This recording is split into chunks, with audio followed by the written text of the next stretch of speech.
Because who would impersonate a farmer? This is my question. Who would steal the valor of being a farmer? Who would dress up in overalls and carry a pitchfork and say, I'm a farmer, and then be dressed down get roundly excoriated for not being a farmer? Guys, I'm back. I'm ready to keep talking. Would I want Christian Bale to play me in a biopic? Which version Christian Bale? Because if you found out that Christian Bale was uglying up to play you, which I think, like, Dick Cheney has to deal with the fact that, like, Christian Bale is uglying up to play you. I think that would be a real slap kiss. In this case, a kiss slap, where somebody would say, John, really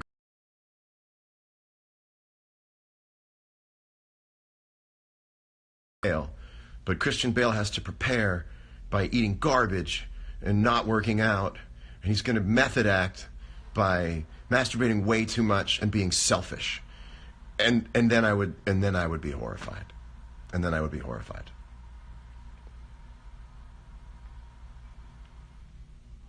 Do I own a pair of Yeezys? Yes. Will I wear them?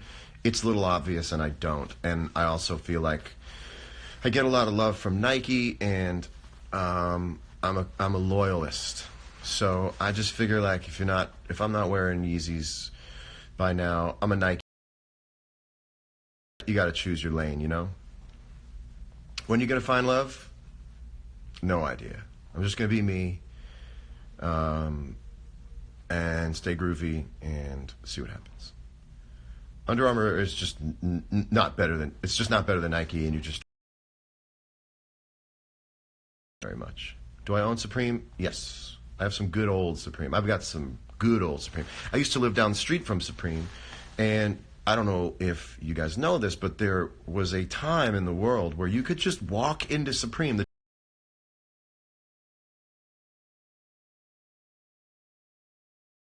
We get really cool stuff. I've got the Richard Prince skateboards because it was like, those are the Richard Prince skateboards.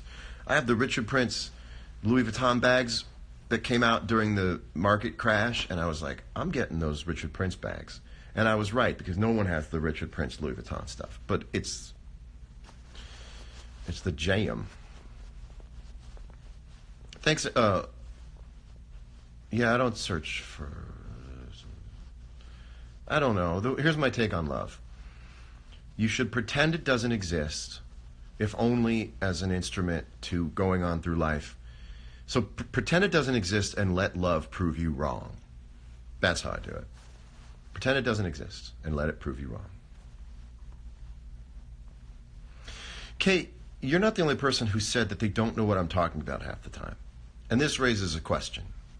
Should I be offended that you think that, or should you be offended that I think I make a lot of sense and that it might be your reception of what I'm saying?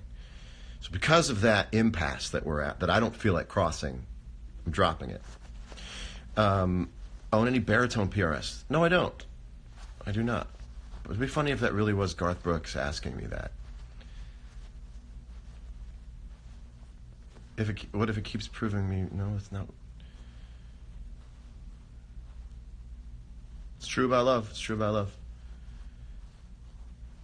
Well, Patty, I'm not calling her stupid, just like she's not calling me crazy. You see, favorite Jeff Buckley song? Oh, man.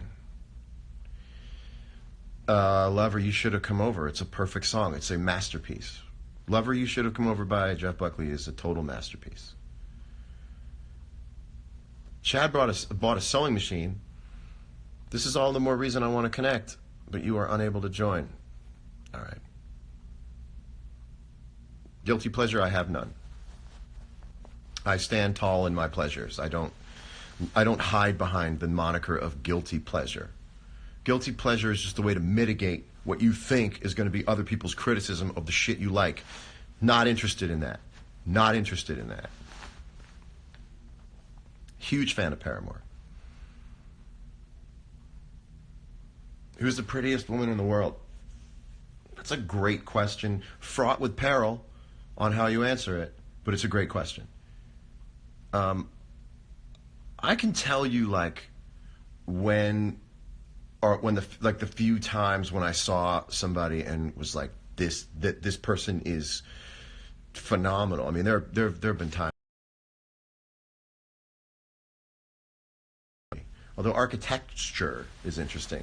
I remember a few times in my life I was like, this, I can't believe this is real. And not in my personal life, but just like out at a party or something. Longest song I wrote. I don't know. I feel like that's really easy to look up.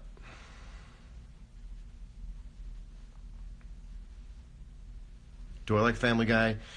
I like Family Guy. You know, it's really funny. I was talking with my friend about this years ago, and it seems to have stuck as something worth remembering. I want to date a girl who likes Family Guy but doesn't love Family Guy. I think that's, you want someone to like Family Guy but not like love Family Guy. And that's just the truth.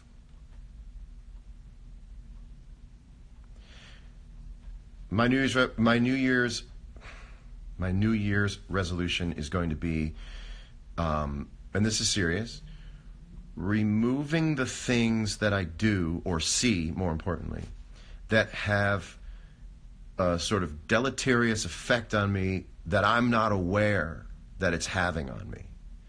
So, and I admonish you to do the same thing. What I want you to do in December is just audit how you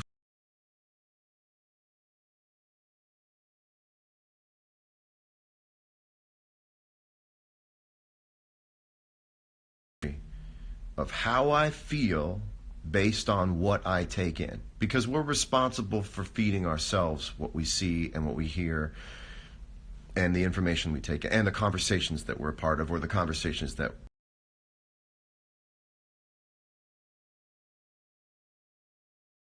take inventory as to how I feel based on what I ingest. And all of the things that make me feel bad are going to be deleted on December 31st.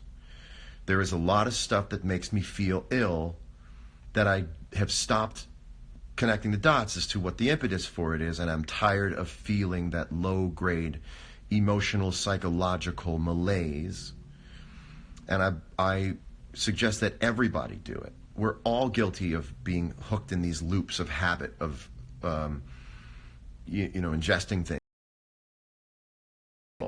psychologically. So I'm going to remove all of that stuff. And, like, here's something I want to throw out at you. And I'm not suggesting that you think any further than just this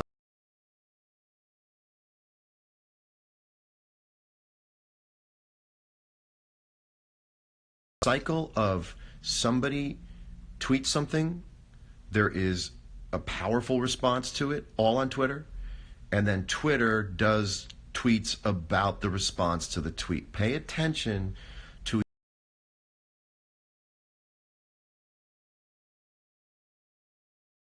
there is this impetus of a tweet that is either controversial or it stirs people up or it's wrong, quote unquote, or whatever way.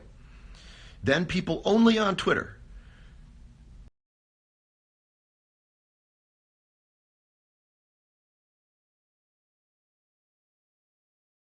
here's what people on Twitter are saying about the tweet.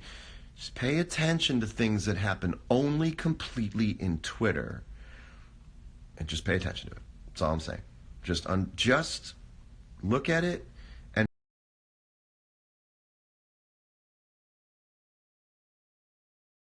out in the box, and people are punished in the box.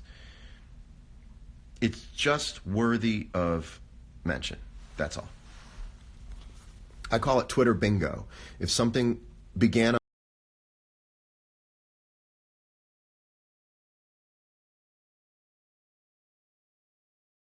whole thing takes place in the Matrix. And I think that it's worth pointing out what those synthetic situations are. And we need to ask ourselves, are those real things? Do those really matter?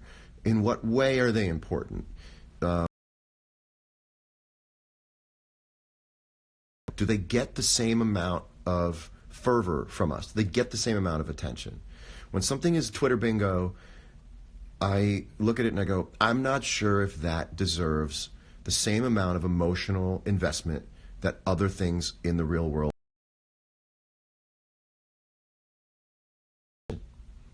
All December, if you don't like it, cut it, so that you slide into 2018 with a mental diet that is healthy and makes you feel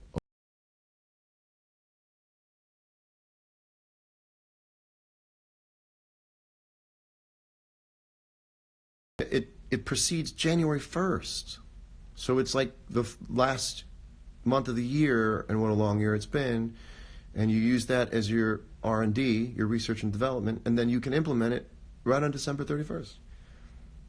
Do I ever slide in the... Occasionally. All right, listen, I'm out of here. Am I going to drop a new album soon? Not in the immediate future. Jazz album, I recorded one, haven't cut it up yet.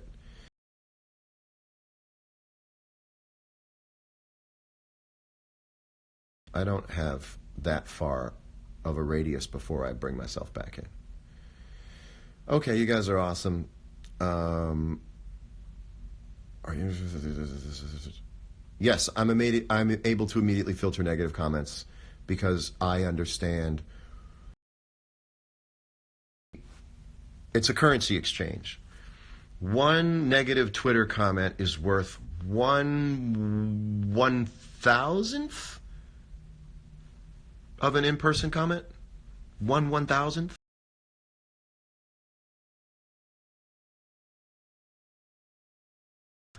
Most negative comments reveal more about the commenter than you. So usually within the first 4 or 5 words, I know what kind of negative comment. There's only like 4 different kinds of negative. This number of positive comments. But most negative comments represent a fashion of thinking, and there's just not that many fashions of thinking. So most negative comments are prefabricated thinking. I look at it, I go, okay, this follows a syntax structure, and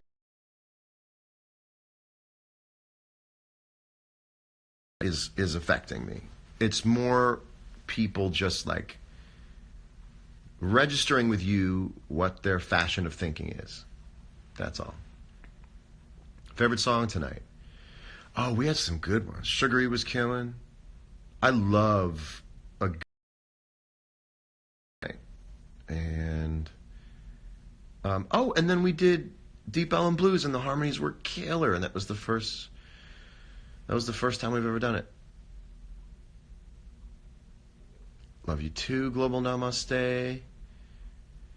And my favorite meme, it used to be the ones where people just embraced death. I don't know why I thought it was so funny. Okay, you guys are awesome. I'm out. Have a great rest of your Friday night, the Friday after Thanksgiving. Don't take a shower. Don't shower. Just be grimy, man. Just have fun. And I will talk to you later. Okay, bye.